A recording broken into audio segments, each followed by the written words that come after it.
championship, and Skip was there with us every step of the way. That's it! LSU wins it!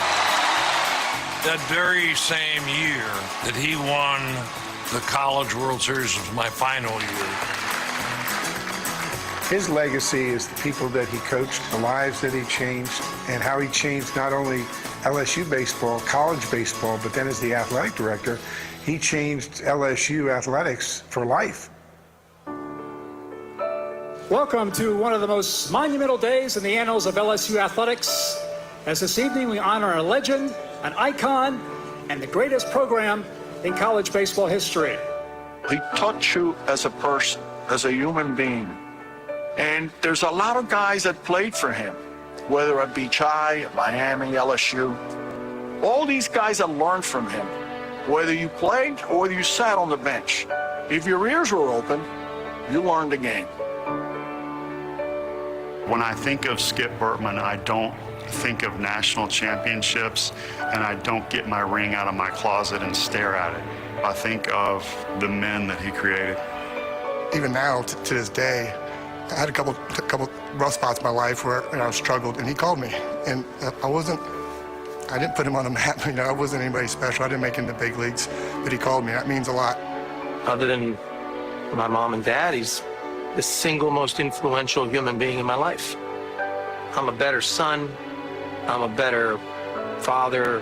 I'm a better brother. It's the greatest blessing I've ever had, besides my family, my wife, my kids, my parents, is to be mentored by that man. Changed my life.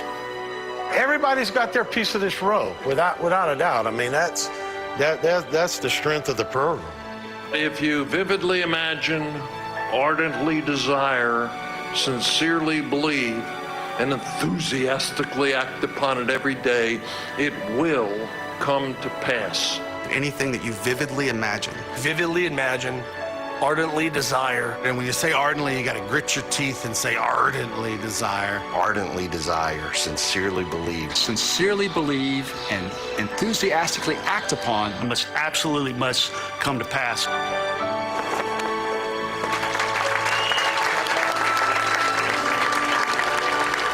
Look, star in your own movie. See yourself rounding first. See yourself making the play on defense. See yourself delivering the third strike. See yourself hitting in the winning run. What a break, and what a break it was for me to be the coach. I'm lucky to be where I am.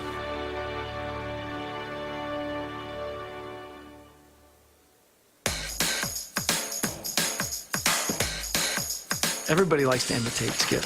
In this state, it kind of proves your worth if you can do a good skip.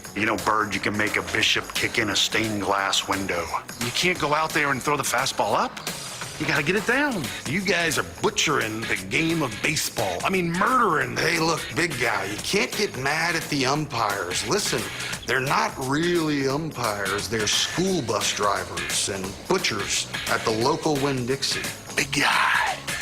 You gotta get the bat through the zone. Don't drag it through the zone. Ooh. Warning track power. Just miss, Mr. Moon. Just miss. Well, Mark, you're just not very good at this. Did you make these questions up? No, I sure. ESPN did, Coach.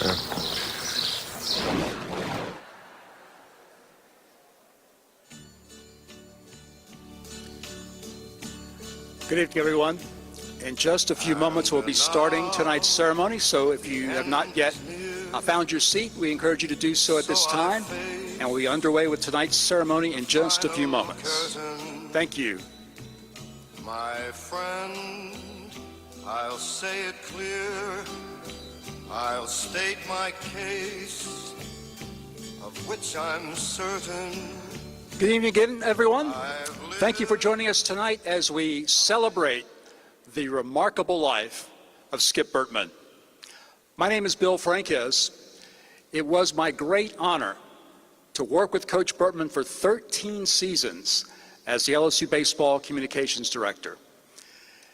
And as you all know, among Skip's many gifts was his ability to captivate an audience with his public speaking appearances. I heard him on many occasions deliver inspirational messages to his players, to Tiger baseball fans, and to all who loved LSU athletics. There's a portion of one of his speeches that has remained etched in my memory because it perfectly embodies Skip's view of himself as a teacher. It was late in the 1990s. Skip had already established LSU baseball as a dynasty. And on this particular day, he was discussing his relationship with other coaches and how they often sought advice from him about baseball strategy. They'd say to him, "Coach, really love that bunt defense you're running." Or, "Coach, can you show us how your players grip the breaking ball?" Or, "Coach Bertman, the way your players approach the plate is really effective. Can you tell us more about it?" And of course, Coach Bertman appreciated the interest, appreciated the nice comments from the other coaches, but he always said the compliment that meant the most to him was when a coach would say, "Coach Bertman, when your players take the field, they look like they know they're going to win." And that was the compliment that Coach Bertman embraced because it validated his mission as a coach to motivate and inspire young people to achieve goals they never dreamed would be within their reach, to empower them with confidence and make them believe they would find greatness not only on the baseball field, but in any endeavor they chose to pursue. In creating a culture of excellence for LSU baseball, Skip elevated our athletics department, our university, our community, and indeed the entire state of Louisiana. As coach and as athletics director, he set LSU on a course to becoming the global powerhouse it is today. Much of what we do, much of who we are as a university, was shaped by the influence of Skip Bertman. Skip often closed his speeches by reciting a poem entitled "Tomorrow," written by Edgar Guest. The poem told the story of a talented and intelligent man who was full of bright ideas and good intentions, but he always put off taking action until tomorrow. And sadly, at the end of the man's life, all that was left was a list of great things he intended to do, but never did. So when Skip would finish reciting the poem, he'd say to his audience, "Don't wait until tomorrow. Tonight, call your parents and tell them how much you love them.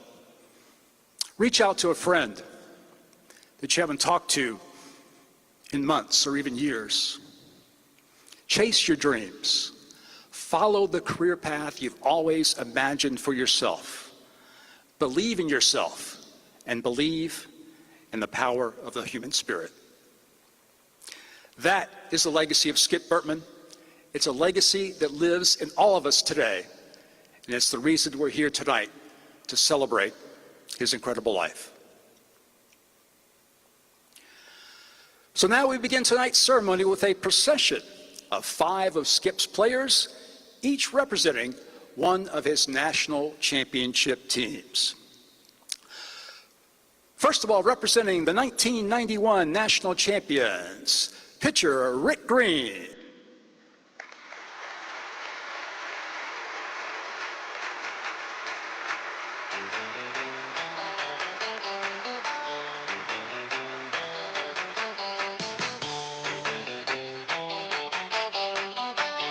Representing the 1993 national champions, Todd Walker.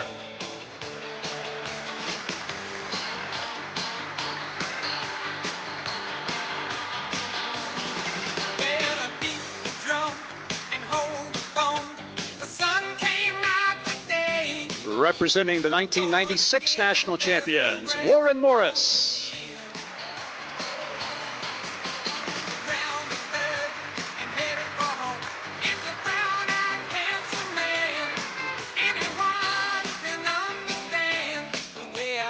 Representing the 1997 national champions, Patrick Coogan.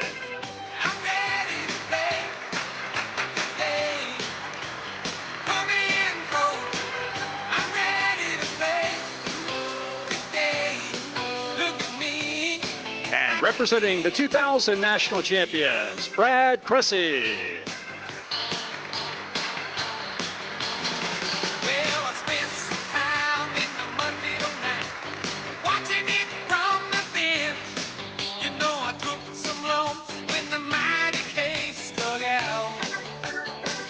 We welcome next into the arena our featured speakers for tonight's celebration.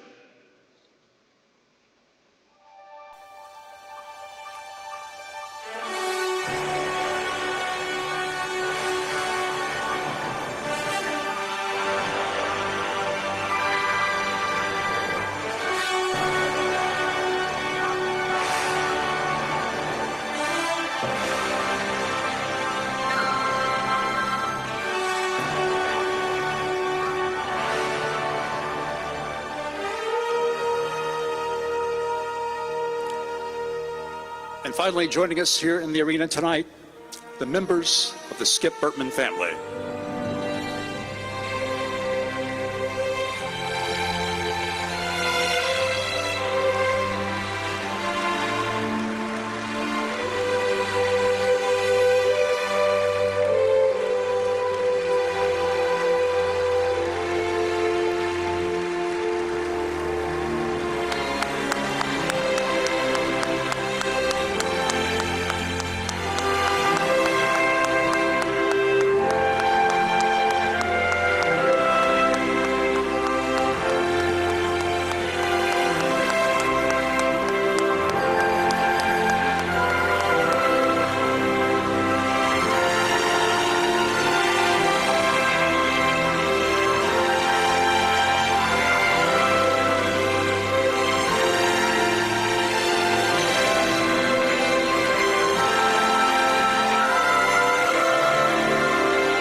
And now please join me in welcoming to the stage Rabbi Sarah Smiley of the Unified Jewish Congregation.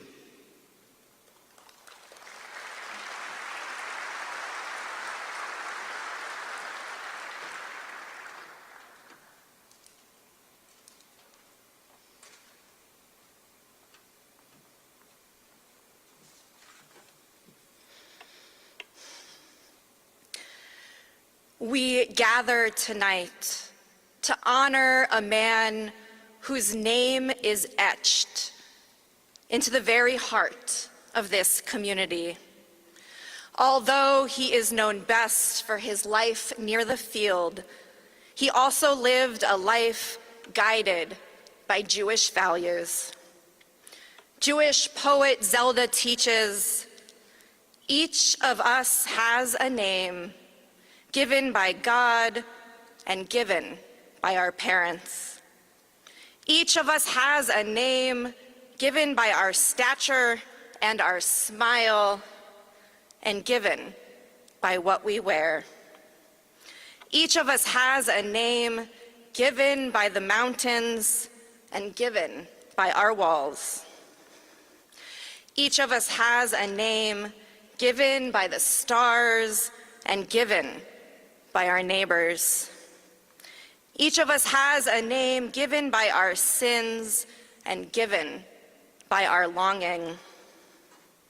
Each of us has a name given by our enemies and given by our love. Each of us has a name given by our celebrations and given by our work.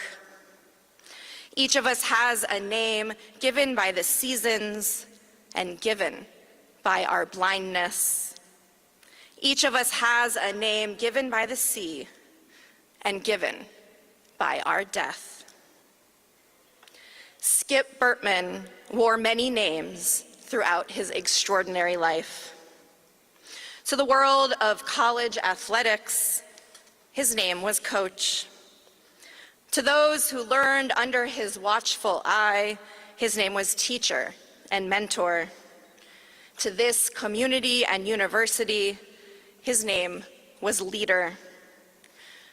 To those close to him, his name was Friend. To his family, Sandy and Lisa, who passed away before him, Jan, Jody, Lori, Sophie, Isaac, Sam, and Ezra, who remember him today, his name was Loved. To his Jewish community, his name was Mensch. A mensch is someone who consistently does the right thing, especially when no one is watching or when there is nothing to gain. Ultimately, to be a mensch is to bring light, warmth, and quiet nobility into the everyday world. In Jewish tradition, the greatest tribute to someone who has passed is that their memory continues to inspire righteous action, dedication, and love in the living. Skip's legacy is not just in trophies and championships, but in the thousands of lives he shaped and the community that embraced him. In Jewish tradition, when a righteous person passes away, we say, may their memory be for a blessing. May Skip's memory always be a blessing.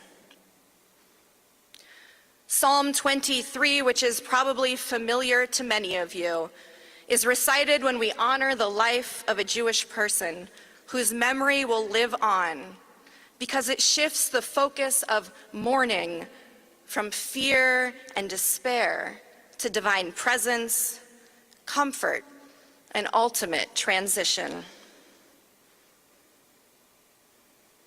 Words from Psalm 23. The Lord is my shepherd, I shall not want. God makes me to lie down in green pastures. God leads me beside the still waters. God restores my soul. God guides me in straight paths for God's name's sake. Yea, though I walk through the valley of the shadow of death, I will fear no evil. For you are with me. Your rod and your staff, they comfort me. You prepare a table before me in the presence of my enemies. You have anointed my head with oil. My cup runs over. Surely goodness and mercy shall follow me all the days of my life, and I shall dwell in the house of the Lord forever. Memory in Judaism is active.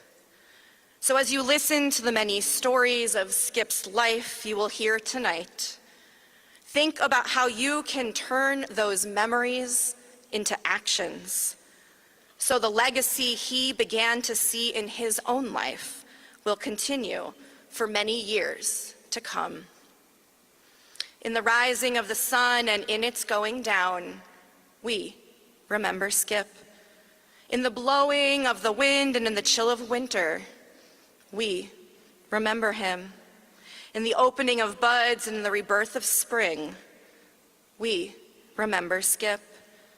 In the blueness of the sky and in the warmth of summer, we remember him. In the rustling of the leaves and in the beauty of autumn, we remember Skip. In the beginning of the year and when it ends, we remember him. When we are weary and in need of strength, we remember Skip. When we are lost and sick at heart, we remember him. When we have joys we yearn to share, we remember Skip.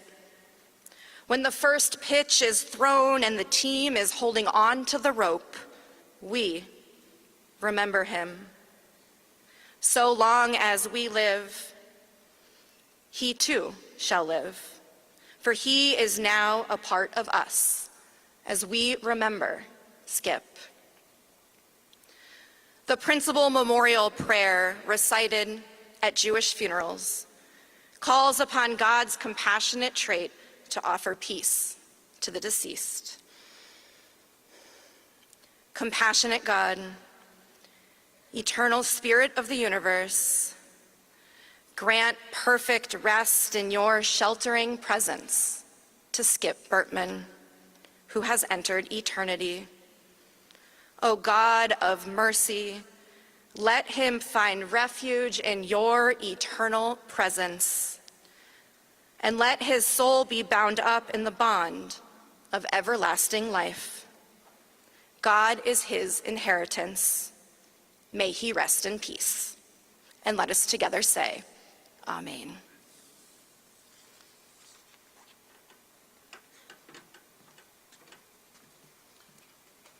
Thank you so much, Rabbi, for joining us this evening with that lovely tribute to Coach Bertman. Jay Johnson has been the LSU baseball coach for 5 seasons. He's enhanced our glorious tradition by already leading the Tigers to 2 national championships. And Coach Johnson's relationship with Coach Bertman over the past 5 years has been extremely meaningful to both men. Please join me in welcoming Coach Jay Johnson.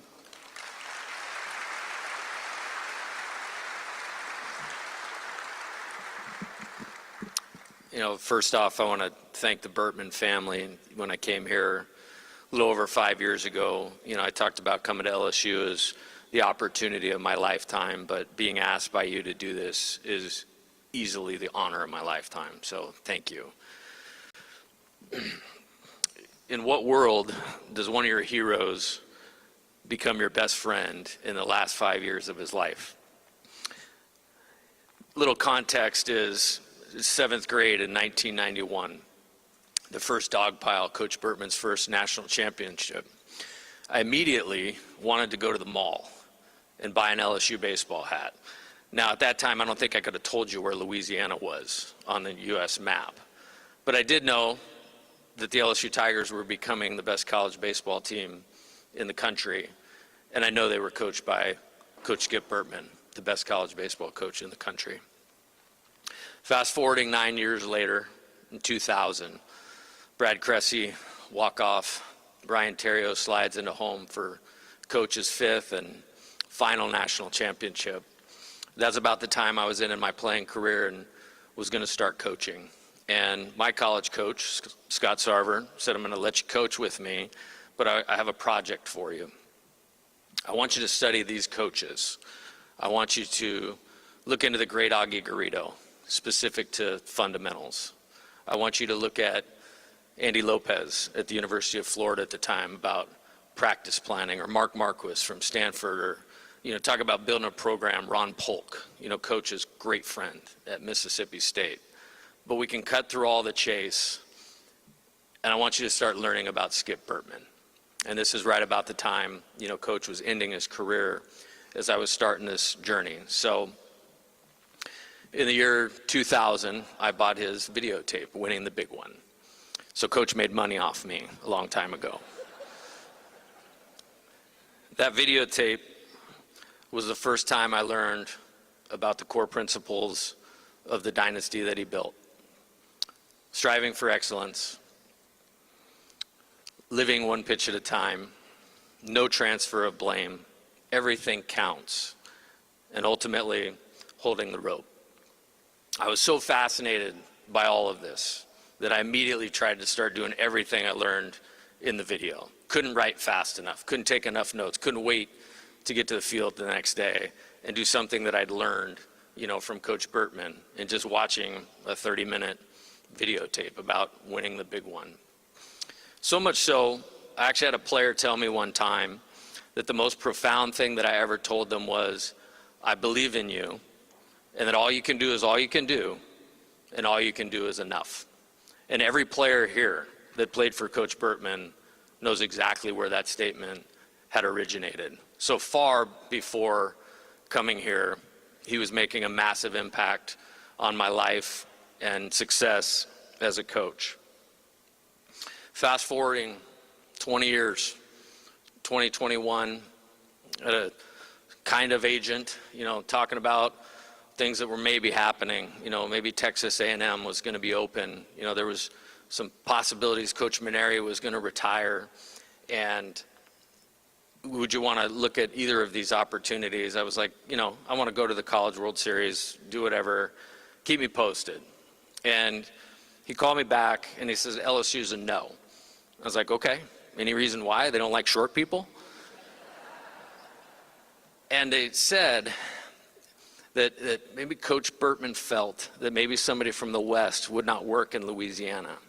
And I bring this up for one reason, just to share the immense respect that I had for this man ever before speaking to him, is I said, okay, if that's what Coach thinks and that's what Coach believes, I'm totally good with that. Let's move forward. So over the next couple weeks, our team at Arizona, we won a regional, we won a super regional, got to the College World Series, and I got a phone call from a 225 area code. And my first thought wasn't like, yeah, let's go, LSU, amazing. My thought was, did he watch us play? Did we really change Coach Bertman's mind by watching our team play? And that's all that I thought about, or all that I cared about in that moment before ever getting here or talking to him. Well, a few days later, after accepting the job and coming out here, or before coming out here, I was standing in our living room in Tucson, and I sat there looking at my phone for like 30 minutes. 30 years later, after buying this LSU baseball hat at a mall in Chico, California, I was finally going to call the man. So to be clear, and to go on the record for this, that is by far the most tension, anxiety, and pressure I've ever felt as the LSU baseball coach. Was the first time I was going to get to talk to Skip Bertman. Fast forward, and about 48 hours later, we were out here, and he's like, Coach, sit down right here. And he goes, I'm never going to tell you what to do, but you need to do these 3 things. From that point forward, the friendship that was built, the relationship that was built is as close to special as anything that I could ever describe. Whatever I say will not be able to remotely explain the impact that these last 5 years with Coach has had on me and my life. Nothing is ever going to replace driving 5 minutes from the ballpark, going in there to Riverbend, sitting at the kitchen table, and talking about everything. Baseball wasn't the half of it. We talked about life. We talked about happiness. We talked about coaching. We talked about leading. And we talked about LSU. And it would go on for hours and hours. And I couldn't be more grateful for that time. It's a void that I don't know how that's quite going to get replaced. Talking about our roster, literally the last time that I went over there and the last time that I saw him in the hospital, and Verge would tell you, for 10 minutes he turned it on, and he was him. And when he pointed at Verge, he wanted to know about donors and fundraising. And we pointed to Ivan Cabrera and calling him big guy. And he's like, Coach, tell me about this lefty that we got. And that was every time that we talked. His interest in what we were doing, his interest in our players and our program is something that I will never, ever forget or ever be able to repay him for. Not in a coaching career but of my life. The greatest joys that I have is him being able to be in Omaha at the College World Series, not once, but twice, and to see his Tigers win a national championship. I wanted to tell or remind, I saw a picture of it earlier at the earlier reception in 2023. He was being honored in the first game when we were playing Tennessee for probably being like the king of Omaha, which he was, the mayor of Omaha. I don't even remember what the reward or the award was for. And we were winning about 3-1 at the time. He gets his award, and then he kind of walks over towards our dugout. He points at the guys, and he does the Tommy White home run celebration. And I'm just like, this dude has got it beyond anything we could all think.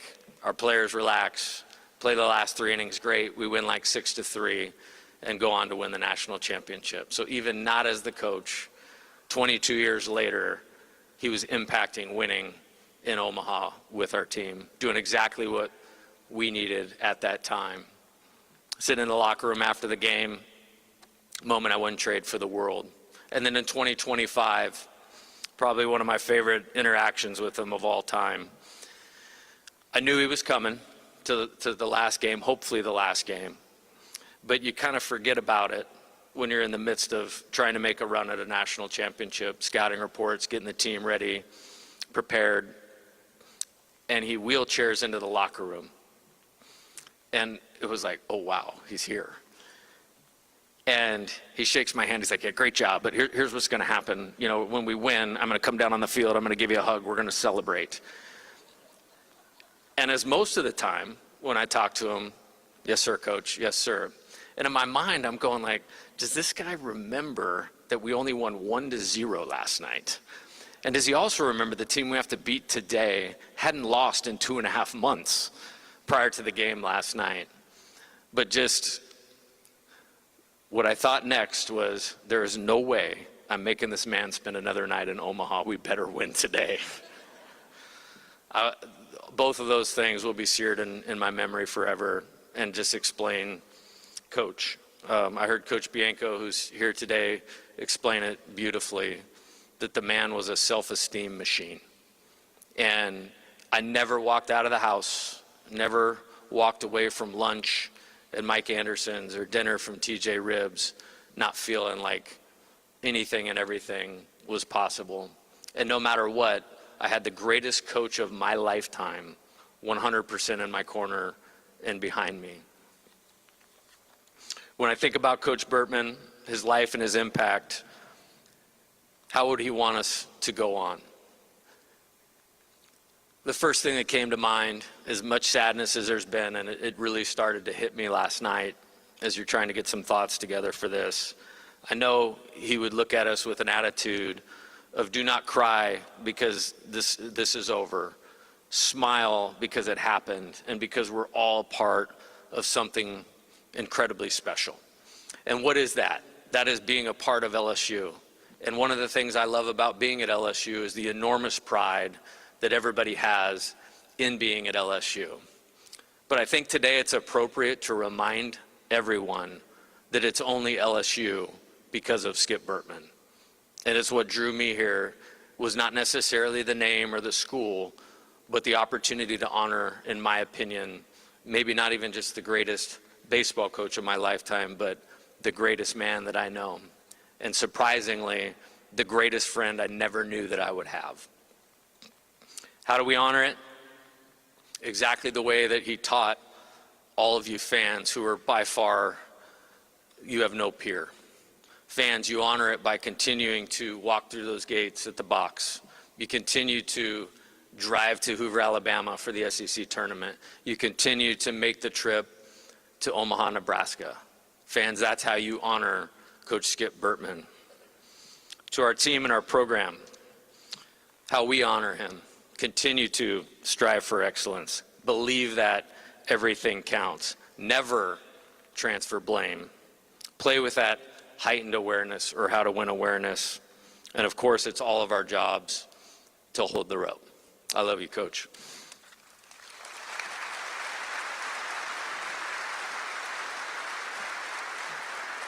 Thank you, Coach Johnson. Now, Coach Bertman was often asked, what was the most significant event in the emergence of the LSU baseball program? And he always responded, it was the day that Ben McDonald signed to play with the Tigers. Ben, as you know, was a superstar pitcher, won the 1989 Golden Spikes Award, #1 overall selection in the 1989 Major League Baseball draft. After a great big league career, he became one of the top broadcasters in college baseball and in Major League Baseball, and is a tremendous ambassador for our game. For a former player's perspective on Coach Bertman, let's welcome Ben McDonald.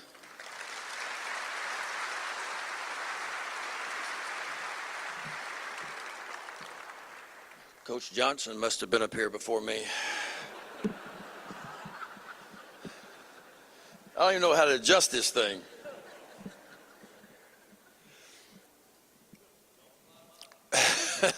I'll just grab it and hold it. How about that? First of all, I want to do is thank Coach Johnson. Coach Johnson took his time in a time where arguably it's the toughest time it's ever been to be a head coach in any sport.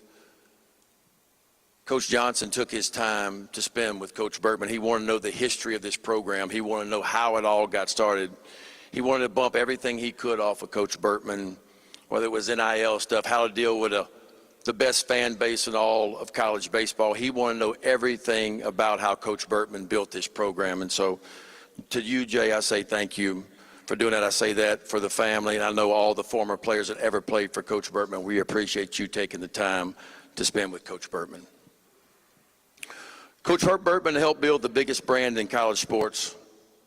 He's the reason why the expectations are what they are at LSU.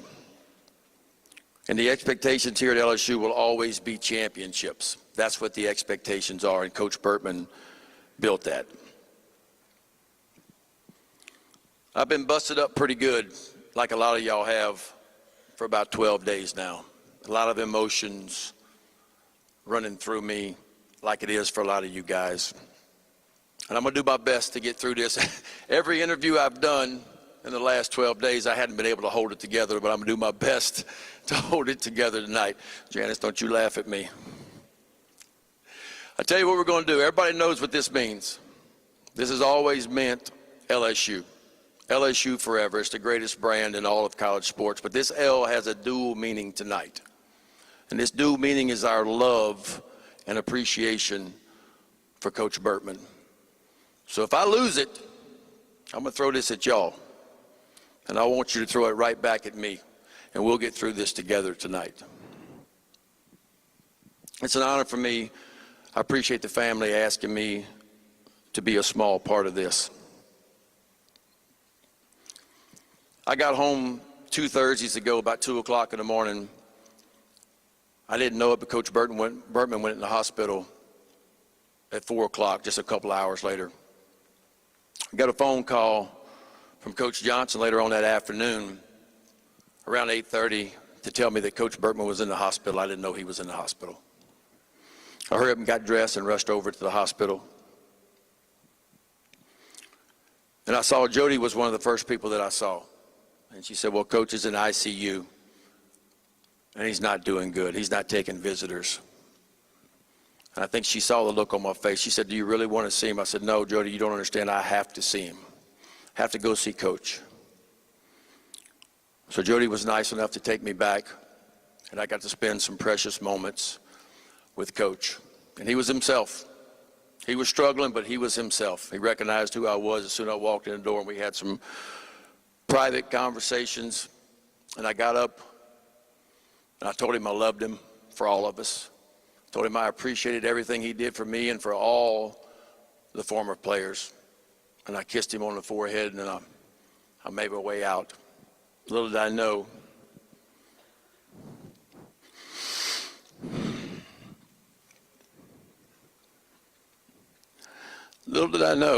that's going to be the last time I would see Coach Bertman. When you look back at Coach Bertman, and in the early years, man, when you're 18, 19, 20 years old, you think he's a crazy old man. Some of the things that he says, some of the things that he does. It's not until you get a little bit older and you start having kids yourself and you start to realize a lot of things that Coach Bertman had. He had this vision, man. He had this vision like no other, and he tells all the stories in the early years. 1984, his first year. There were more pigeons in the stands than there were people. Like the batter would hit the ball and you could hear the base runner that hit the ball run down the first base line. That's how quiet it was. He also talked about how some of the fans didn't even know his name. Called him Slip Bertram. That's what they called him. And he talks about the time he made a mound change in 1984. The starting pitcher had to come out of the game. He'd given up the lead. It was time to take him out of the ball game. Coach made his way to the mound. On his way back, some fan stands up and yells, "Hey, Bertram, we need more points." And he looked into the stands like only Coach Bertman could. He said, "They're runs, and I swear we'll get more of them." Well, they got more of them. More runs led to more wins. More wins led to more success. More success led to 5 national titles in 10 years. Probably won't ever be done again. Now, that's number 5 here at LSU. I think we can all get behind.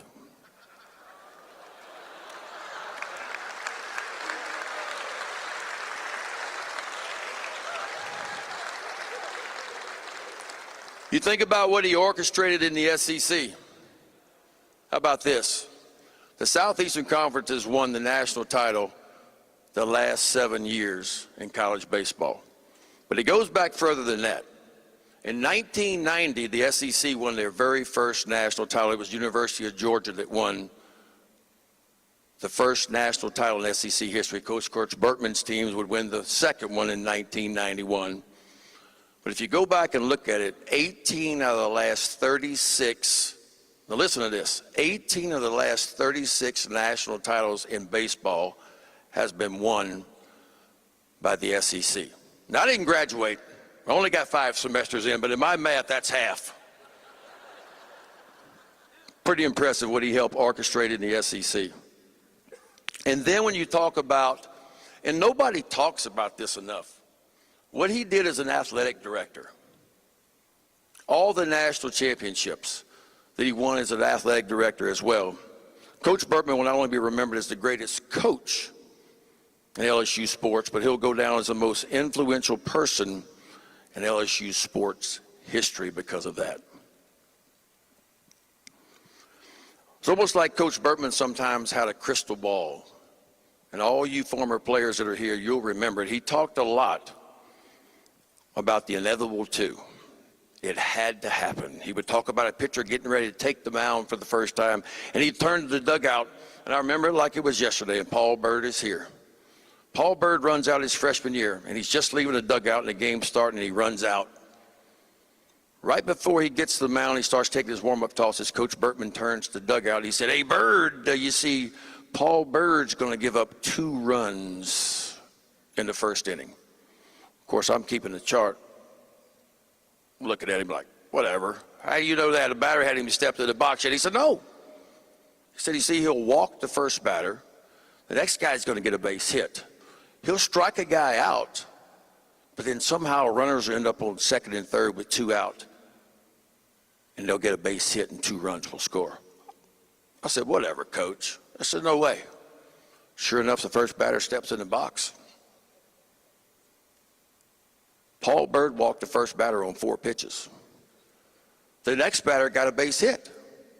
He strikes out the 3-hole hitter, but then the 4-hole hitter hits a little squibber right back to Paul Byrd. The only play he had was over at first base, so he got the out at first base, but runners were on second and third. And don't you know, the 5-hole hitter hit a base hit right up the middle and 2 runs scored. I just threw the clipboard up in the air. And I was standing there looking at Coach, and he looks at me, he goes, "McDonald, 30 years, he said. He said, I've seen it all," with those big old fingers, and he said, "I've seen it all twice," he said. Coach wasn't a cookie cutter coach. In that era, man, most coaches ruled with an iron fist. Y'all remember, it's going to be this way. This is how we're going to do it. Don't ask me any questions, just do it. Coach Bertman wasn't that way. He knew how to push buttons on players, kind of like coaches do today, to get the best out of every player. A lot of you know this story, some of you don't. We had a freshman pitcher by the name of Mark LaRosa from Connecticut up in the Northeast. Good left-handed pitcher, was a wrestler on the high school team as well. Well, Coach Bertman, we're going down to UNO on a Wednesday night to play the Privateers. Coach Bertman calls in Mark LaRosa who had pitched out of the bullpen the first 6 weeks of the season. And he tells Mark, you're going to get your first collegiate start tomorrow night at UNO. Mark's excited. Fast forward to the next day, we're on a bus trip down to New Orleans to play UNO. Coach Bertman, of course, sitting in the front of the bus. Beetle Bailey's across from him. Jim Wells is across from him. All three of them are smoking cigars. And we're just trying to survive in the back of the bus. We got the windows down. It's like a fog back there. But he calls La Rosa up to the front of the bus to let him know that he had changed his mind. Mark, you will not be starting tonight. You're going to be back in the bullpen. Well, Mark La Rosa is upset like anybody would be upset. Fast forward a couple hours later after batting practice, getting ready to start the game. Of course, we're in the first base dugout, getting ready to hit first. Randy Davis, who was the pitching coach at the time, graduate assistant. Hey, Coach, we got a problem. What is it, Davis? He said, Mark La Rosa's down in the bullpen. He's got his jersey off and he's sunbathing. Coach Bertman steps out of the dugout and he kind of looks down the right field line, and all you players have heard this. All you hear is, woo. Rock along. We got a 2-run lead going into the 8th inning, and Coach Bertman tells Randy Davis, go down to the bullpen, tell La Rosa to get up and get loose. I'm going to bring him in the game so he can lose the game for us. My head snapped around, and Randy Davis's head snaps around, and Davis goes, excuse me, Coach? You heard me, Davis. Sure enough, Randy gets up. He starts running down the right field line. I hook in right behind him. I got to see this. I want to see how La Rosa's going to react to this. So sure enough, we get down there, and Davis goes, La Rosa, Coach wants you to get up and hurry up and get loose because he's going to bring you in the ball game in the 9th inning so you can lose the game for us. Well, La Rosa's got a lot of choice words. His face is red. Snot's come out of his nose. He's throwing balls everywhere. And sure enough, he brought Mark La Rosa in the 9th inning to try to win the game for us, to get the save. Gets 2 outs, but there are 2 runners on. And sure enough, one of the best hitters steps in the box for UNO. 3-run home run. We lose the ball game. They walk us off. Mark La Rosa devastated, like anybody would be devastated. In the post-game huddle, Coach is talking to Mark La Rosa, but he's talking to all of us. And the message to Mark La Rosa was, how are you going to deal with adversity? How are you going to deal with adversity? Mark, you didn't handle it well. I purposely told you you were starting because I knew I was going to take it away from you, because I knew I wanted to see how you reacted. And you were so upset that I took it away from you. You weren't ready when I needed you to be ready. You're not ready to pitch for me yet. But what he did, too, is he also loved on him. And he said, Mark, I believe in you. You're not ready yet, but I'm going to keep working with you. Mark ended up being a good part of the bullpen the second half of the season. Went on to have a nice career at LSU. Honesty. That's one thing Coach had, was a lot of honesty, and you guys know it, too. He didn't tell you what you wanted to hear. He was going to, by gosh, tell you what you needed to hear, and that's what he did.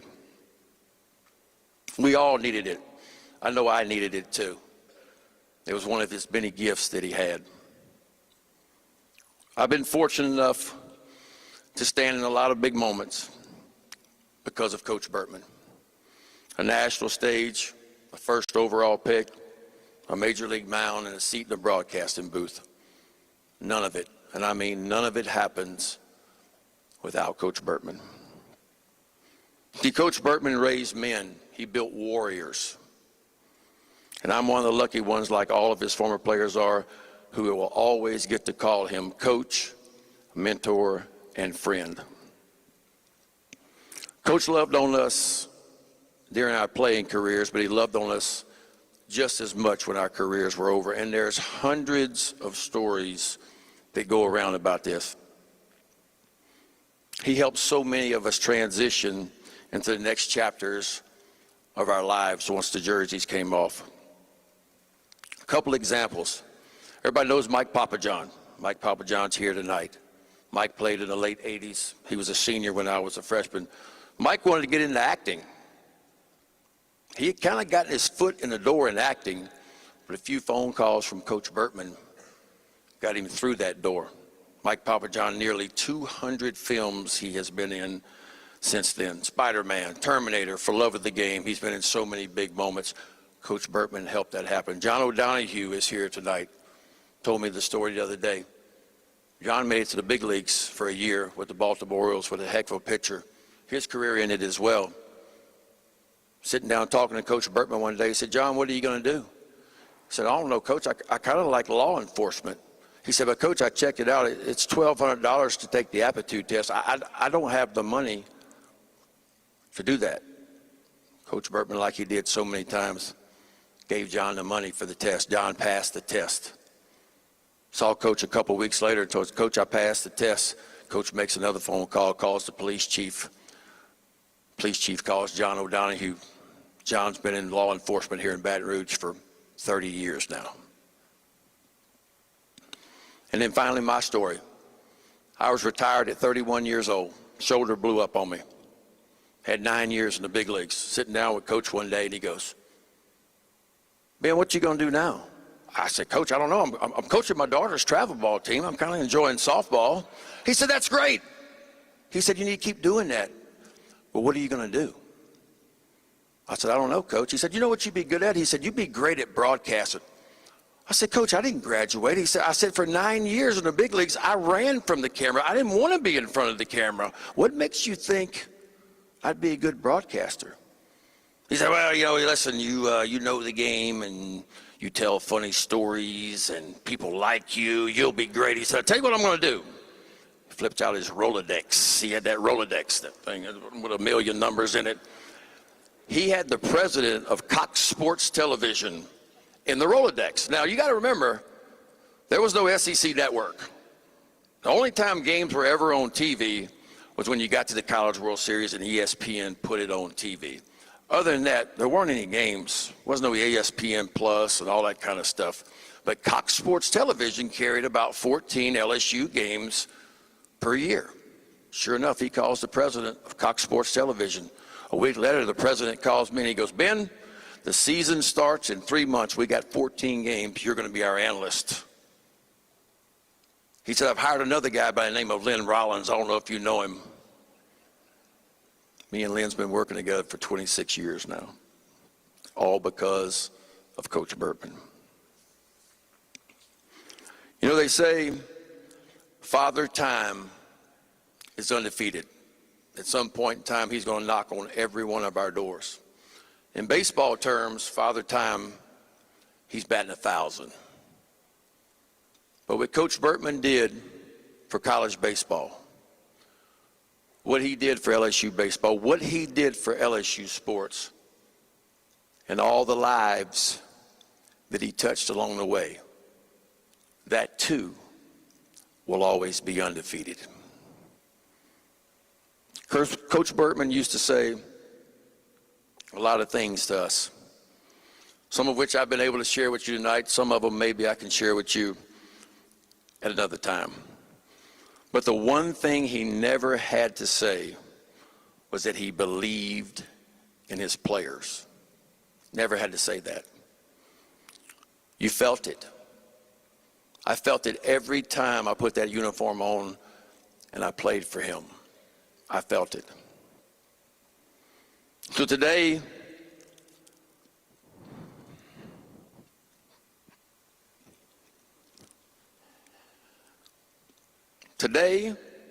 I'm not just here as one of the guys who made it to the big leagues. I'm here as one of the many sons of this program saying goodbye to the man who built it. We love you, Coach. Thank you.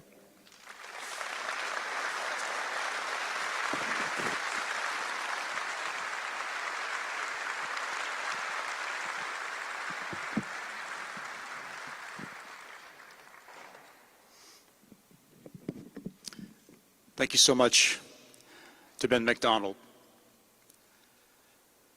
Herb Vincent was one of the first people to work with Skip here at LSU. Herb was a student in the sports information office when Skip arrived here in Baton Rouge, and Together, they laid a public relations foundation that helped to promote the LSU baseball program to bigger and bigger audiences as the program grew. Herb was the Associate AD for Communications during Skip's coaching career here. He was the Senior Associate AD for External Relations during Skip's term as Athletics Director. For the past 13 years, Herb Vincent has been the Associate Commissioner at the Southeastern Conference in charge of their communications operation. Herb was inducted into the LSU Alumni Hall of Distinction in 2015 and into the Louisiana Sports Hall of Fame in 2025. Herb Vincent joins us now to share his memories of Skip.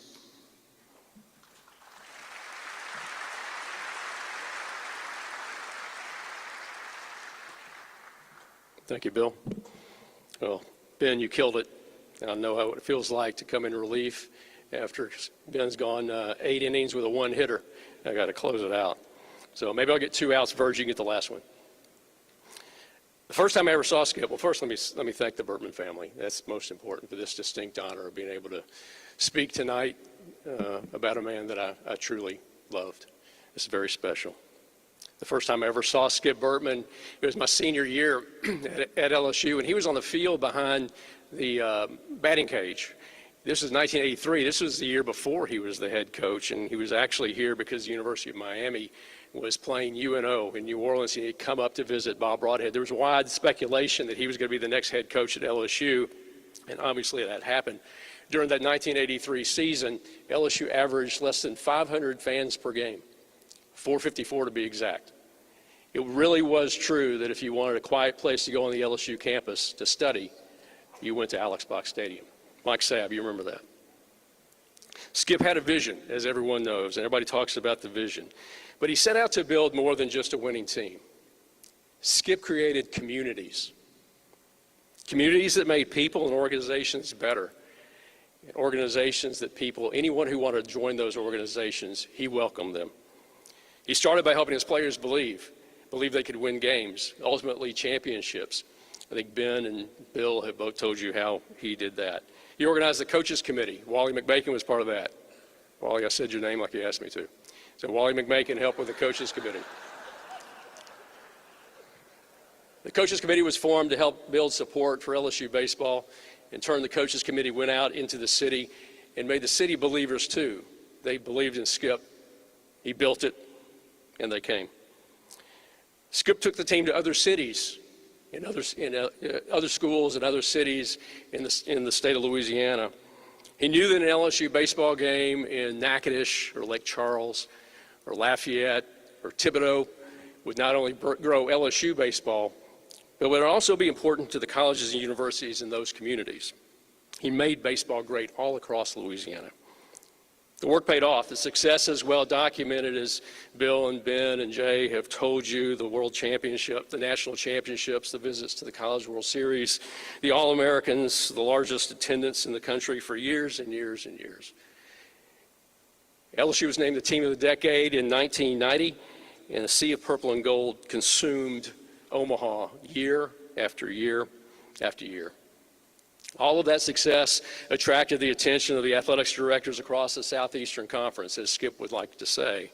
No longer did baseball have to be a loss leader in the athletic departments across the Southeastern Conference. Athletics directors saw that if you invested in facilities and invested in people, they too could have winning teams, they too could have the big crowds, they too could have the championships.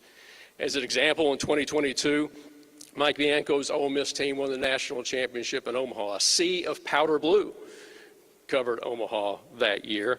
And over the years, we've seen Omaha overtaken by other colors of the SEC. As Ben mentioned, some statistics, not only 7 in a row, he went back further than I did, 12 of the last 17 years, the SEC has won the national championship. Skip Bertman's fingerprints are all over that remarkable success. That's why Skip Bertman's not only a great legend, LSU legend, but he's one of the most influential people in the history of the Southeastern Conference. Skip was unselfish that way. He shared his brilliance. He knew the success of another program or another coach would not diminish the status of LSU baseball or the legacy of Skip Bertman. It would, in fact, enhance it, and that's why LSU continues to win all these years after he left the dugout. That is the magic of Skip Bertman. He let people come into his world. He used to say that at one time or another, every person in an organization is the most important person in that organization. The players have heard this story. He would talk about the student manager who had to wash the uniforms of the team on Saturday night of an NCAA tournament because they had to be ready for the championship game the next day. While the players and the coaches slept, that student manager was the most important person in the program.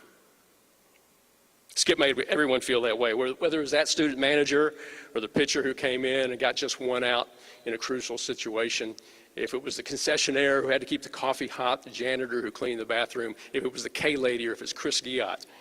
He made us all feel we belong to something special.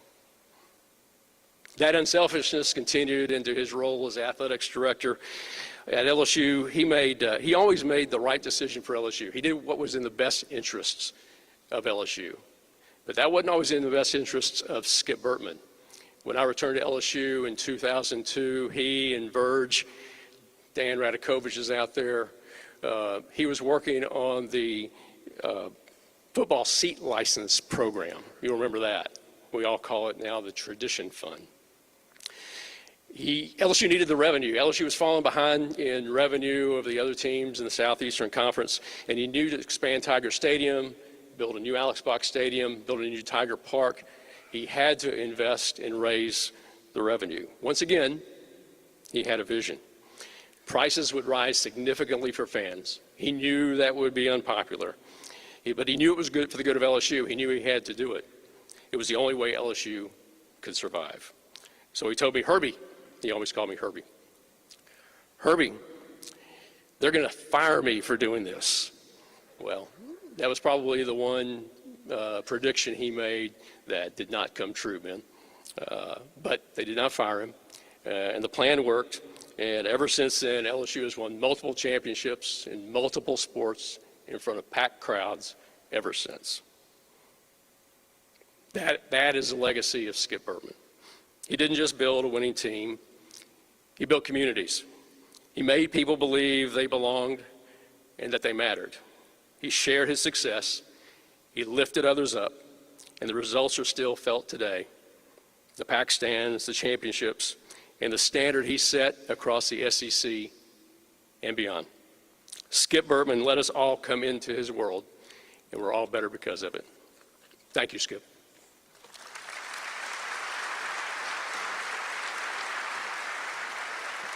Thank you so much, Herb, for sharing your memories with us this evening. Verge Osbury has known Skip Bertman since the mid-1980s when Verge arrived at LSU as a football student athlete. Verge played linebacker for the Tigers for 2 SEC championship teams, and then he launched a distinguished career as a college athletics executive.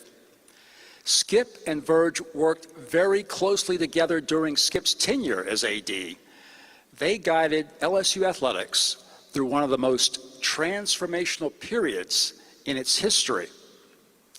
Verge was recognized in 2018 as the National L Club Alumnus of the Year, and today he proudly serves his alma mater as Vice President and Director of Athletics. Please join me in welcoming Verge Osbury.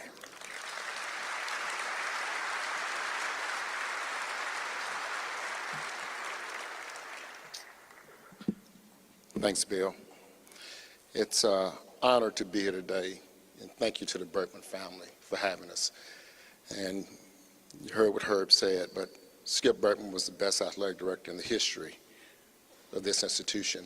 I know a lot of you former players, you know him, and you know how of a team builder he was. And so much has been said about him already. But Skip Bertman, the coach, the athletic director, and the man, I knew that man well. I also want to thank all the distinguished guests we have here today, the governor, mayor, district attorney, our board of supervisors, President Roos, and many others, former coaches, current coaches. Kathy Miles, thank you for being here today, coming here with us tonight. You know, I'm going to tell some stories about our friend and not a friend, but like a father to me. And Rabbi, you forgot a name that he called himself. Skip had nicknames for everybody. Tiny Tim, the small guys. Red Face, some other guy he would call. The go long guy that, he would tell us all, don't ever throw him the ball, he'll never catch it. Just take the sack, throw the ball out of, that was Skip. But he had a name that we called him, and it's so right that when people talk about how he could see things before it's happening, the chosen one. And we kind of made a little jokes about it, he was Jewish and the chosen one. So we in Kentucky, the Blue Glass Miracle, that game. And everybody is, we're going to losing the game. We lost the game before. And he was just saying, Coach Saban has never lost 2 games in a row. And Dan Radakovich and I are sitting in the suite, and we just knew the game was over. This game is over. We're going to lose this game. And all of a sudden in Kentucky, the suite sits in the end zone. So you could see the play coming right at us. And so Skip was standing up, and Miss Sandy was on side of him. And the pass is coming. You're like, okay, this game is over. Hail Mary. Tip ball, Devery Henderson catches the ball, and all of us know what happens next. Dan Radakovich and I hug each other, jumping up and down. And this is Skip, standing in the end zone. Notre Dame got their touchdown, Jesus over the stadium. But this was Skip Bertman said, I am the chosen one. And we looked at each other. We always joked about it. And it was like, wow, he must be the chosen one. He is. And, that day, Jay talked about it when I went to see him at 1:30 that day. And he was having a little procedure, and I told the family, I said, I'll be coming back to see him. So I'm come visit with Coach. And I said, you know what, I'm come back tomorrow morning. And something told me, something hit me in my office and said, you know what, I better go back and see Coach right now. It was 5:30, I got there, Jay was there, we went in, and we visited with him. And Jay is right, he wanted to talk about what's going on. Told us we're going to do dinner with us next week, the following week. I'm going to have dinner with y'all. And he had called me beforehand about doing dinner. Sheree and I said, yeah, we're going to come do dinner with you, Coach, and have a nice meal. And I always knew with Skip that you all knew that I was going to pay for the meal. Skip wasn't going to pay for any meals, okay? And I found out at restaurants when I went with him that, well, Skip doesn't pay. I said, I got it. But I was so happy that, I got to go back because see him that evening, about 8:30, we get the call that he's not doing well. And at 1:30, I said, make sure to call me any time of the night in the morning. I want to know that he passed away. And we lost a good man, a good friend. The baseball players are here, all the former players and current players. Yeah, he was great. He was a great coach to all of you, and he knew how to put teams together. He was the best. As I said, Skip was the best athletic director in the history of LSU. We also put together an all-star group of people, a staff. That was the best. Dan Radakovich, Eddie Nunez, Chris Howard, Herb Vincent, Mark Ewing, Ronnie Halliburton, Judy Southard, Miriam Segar. He was the best staff in the country. And that's why LSU is in the position there is today. And all of them are here today. Skip had a way, though, you're right, Ben, of how he could put you in positions. And he smoked those cigars, the cheap cigars. We tried to give him Cuban cigars and great cigars, but he never wanted one of those. He wanted those Switzer cigars. And he would smoke us out the room completely. My eyes would be running, nose would be running, and everybody's coughing. Poor Herb would be coughing, Dan, in his office. And he said, I have a plan. I'm going to go up on motorhome parking. We said, okay, Skip. And he said, boys, give me the prices what you think it's going to be. So we were doing prices like $7,500, $10,000, $12,000, $15,000. And Skip said, Yeah, that's good. See, those motorhomes should be about $15,000. And we were like, okay. He said, so we have this meeting with all the motorhome people tomorrow. And I want all of you there, all my boys. I want you there in the back. He calls his boys. You sit in the back of the room. And we go in the room, and these people are angry, mad. I mean, they want to hang us. And we're looking at Skip and like, ooh, this is going to be a rough crowd. So Skip goes in there, gets up, like Skip would do, and would say, hey, see, I'm your guy. I'm with you.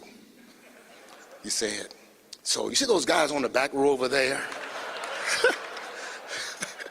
They gave me some advice, and I took a little bit of it, but they're wrong.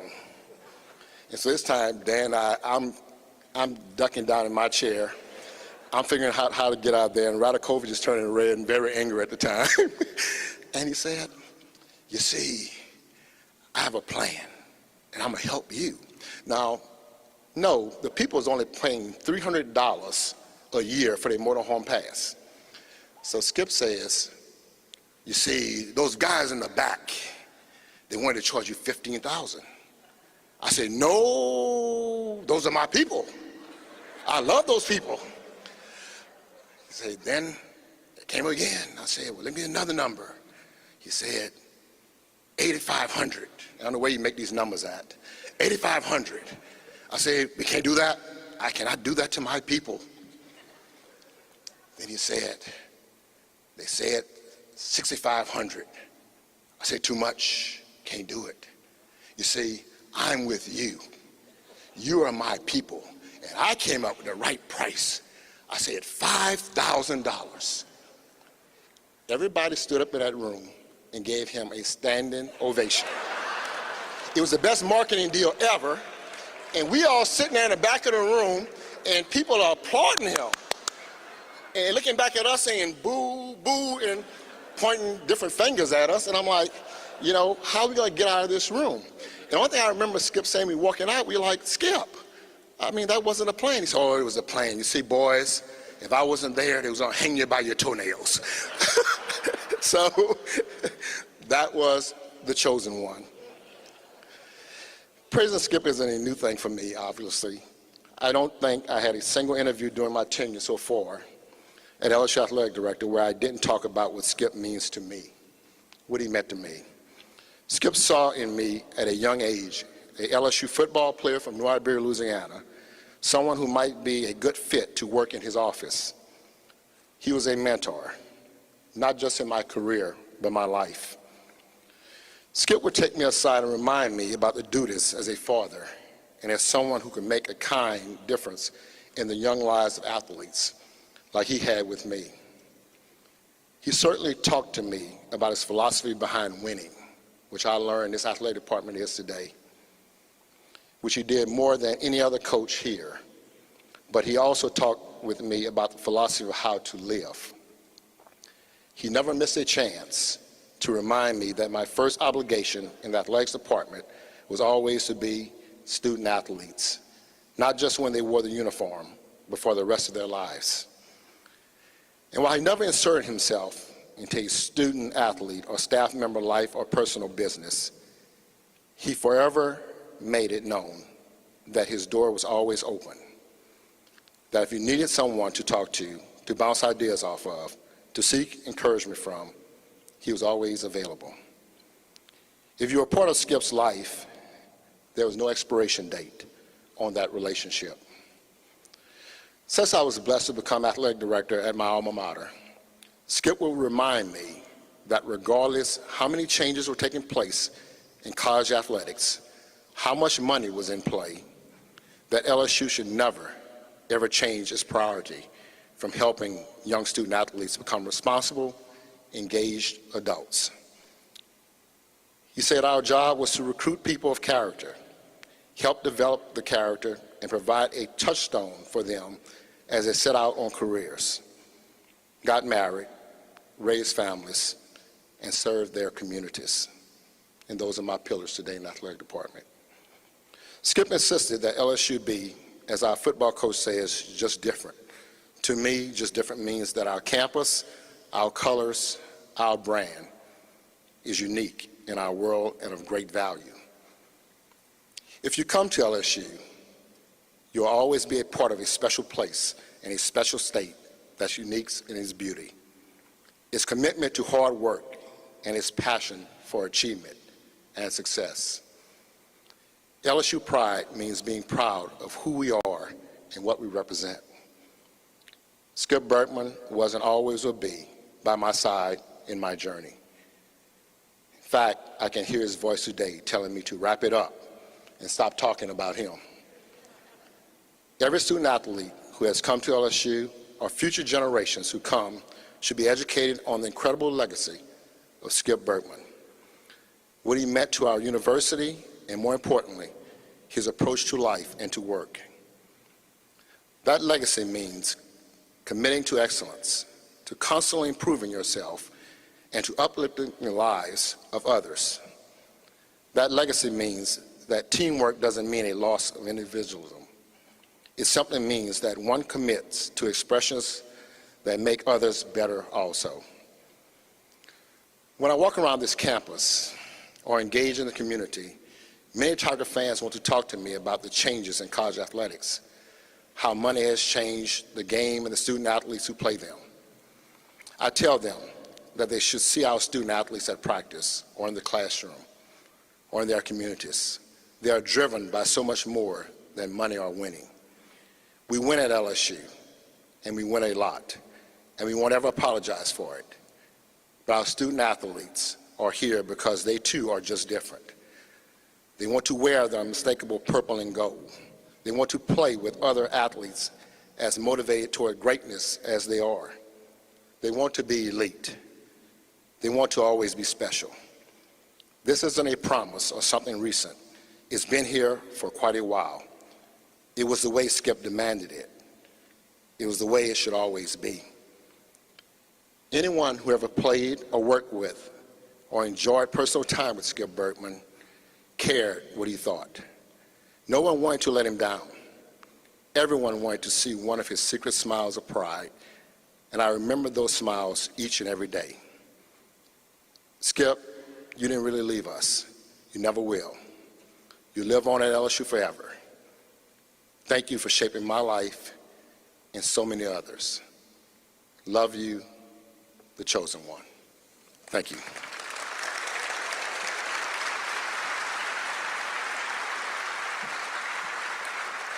Thank you so much, Verge. Well, 43 years ago, it all began. Skip Bertman moved from Miami to Baton Rouge, bringing his wife, Sandy, and his 4 young daughters, Jan, Jody, Lisa, and Lori, here to Baton Rouge to embark on what would be an amazing journey for their family here in Louisiana.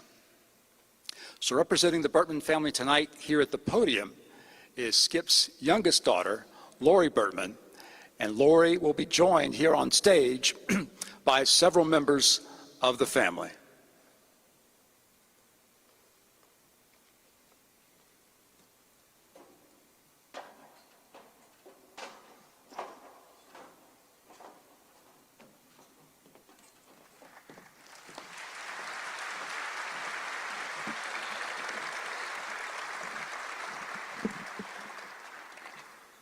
Thank you. I think right now my dad is saying, why are you going last after all of those amazing speeches by professional speakers?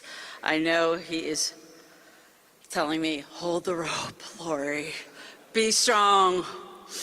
But thank you.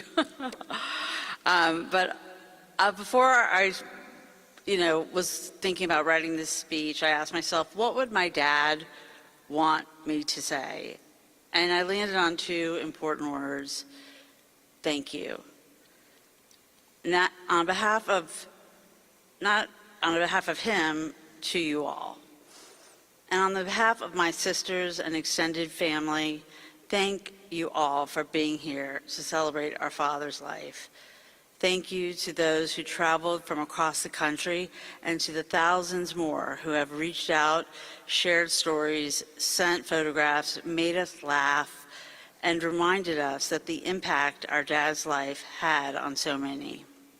Thank you to the Tiger Athletic Foundation and everyone who worked to bring this extraordinary celebration of life together, and to those who spoke so beautifully in tribute to him. And thank you especially to the people who helped pave the way for our dad to become Skip Bertman. Because my father, our father, always recognized that he did not do all of this by himself. He lived with grace and humility. From his lifelong best friend, Richie Berger, to the friendship he found in his 80s with Coach Jay Johnson. God, he loved you both, loved so, so much. His elusive mentor, Max Sapper, who everyone wants to know about, who taught him the game of baseball as a child, to the players he coached at Flamingo Park at the ripe age of 14, Miami Beach High, the University of Miami, and the dynasty he built from scratch right here at LSU, which he loves so much. The original LSU Coaches Committee, led by Wally McMakin. I included your name, Wally, as you asked me to. And Charlie D'Agostino. And the only Jewish LSU fans in town at the time of his recruitment, Richard and Susan Lipsey, who became devoted baseball fans and friends. To all the coaches who worked alongside him over the years, and the support of the greatest fans in the country from LSU, and so many people in between. And then there was our mom. Pause for applause.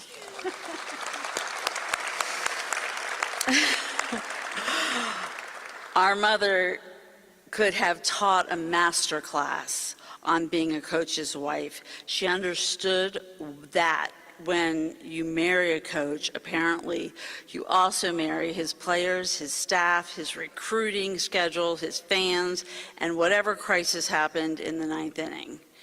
She was his partner through it all, and she was the rock of our family. We lost our mom last year, and it is impossible for us to talk about our dad's life and accomplishments without recognizing how much of that life they built together. There is something comforting to all of us to know that they and our sister Lisa, who we lost far too soon in 2012, are together again. For my sisters and me, though, these past days have been incredibly difficult. While the world lost a legend, we lost our father. But we also know that many of you lost somebody too. Some of you lost your coach, you lost a mentor, a boss, a teacher, a friend, or the person who gave you an opportunity when you needed one. And some of you never actually met him, but somehow he gave us all a sense of belonging to a winning team. Your grief is real too, respectfully. And the incredible outpouring of love we've experienced has reminded our family that while he was our dad, we always lovingly shared him with all of you. It is not lost on us that growing up as Skip Bertman's daughters was both a lucky and extraordinary experience. Jan got to be the bank girl at University of Miami and still owns a coveted Miami satin coach's jacket that I'm trying to rip off. Jody had the time of her life managing the Grand Slam batting cages and became a favorite OG LSU fandom. Lisa and I traveled to USA baseball games around the world, and as the youngest, with a June birthday, I celebrated my 11th and my 40th birthdays in Omaha at the College World Series, and quite a few in between. But perhaps one of my dad's greatest coaching ironies is that despite all of his success on the field, none of his children became athletes. Not a one. 5 national championships, a Hall of Fame career, decades spent developing elite athletes, and this was the roster at home.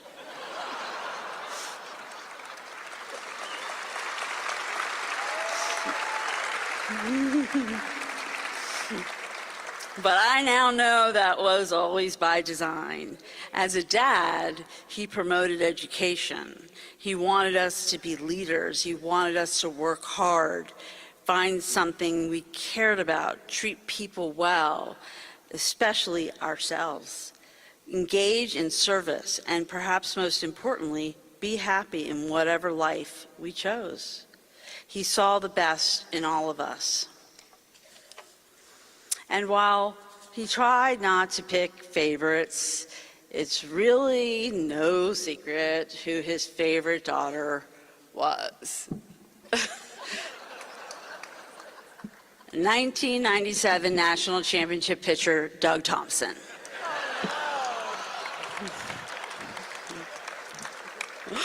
But in all seriousness, our dad loved his players like sons, and we loved them like brothers. For all the attention paid to what our dad accomplished, his real gift was what he could see in other people. Our father saw potential, and then he had this remarkable ability to make you see it in yourself. That may be the part of his legacy that matters most now. It's what the people impacted most by the legacy do next. So today, my sisters and I want to ask something of all of you. If our dad coached you and encouraged you, taught you, challenged you, made you believe you could do something you think you could not do, or even if you simply watched him from the stands and that added joy to your life, take a piece of that with you and pay it forward. Coach somebody, mentor somebody, give somebody a chance, accept others without judgment. Want as much for others as you want for yourself, or even more. Win through kindness and generosity. If 1,000 people leave here carrying even one small piece of our Father into the way they live, lead, or love other people, then his influence doesn't end today. It just multiplies. And now it's our turn to say thank you to our dad. Thank you for being a wonderful father, a grandfather, to Sophie, Isaac, Sam, and Ezra. Though Ezra sometimes really got a lot of critique because he did play. A husband to our mother, a coach, a mentor, and an all-around beautiful human being. Billie Jean King called me and said, "Your father was a true force, Lori, a true force. And thank you for believing in each one of us, making us feel safe and loved, especially in the most trying of times. Thank you for teaching us that winning was about much more than baseball. And thank you for showing us how to live a visionary and inspired life. We love you, Dad, and your absence will be a presence in our lives forever." And in close, I invite everyone to stand and celebrate Skip through a song we all love, and we all know as an Omaha theme song, because we will be there this year. No pressure, Jay. Hit it, Julia.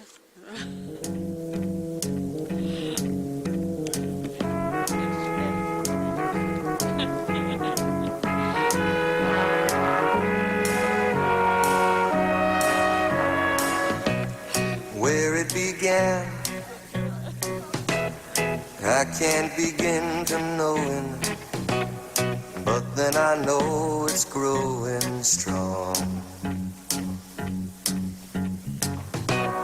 Wasn't the spring, and spring became the summer.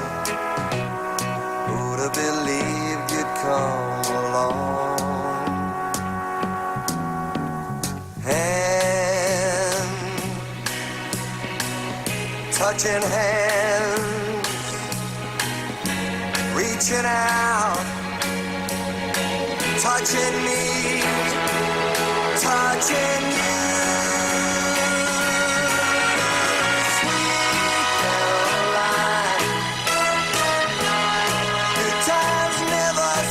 So good,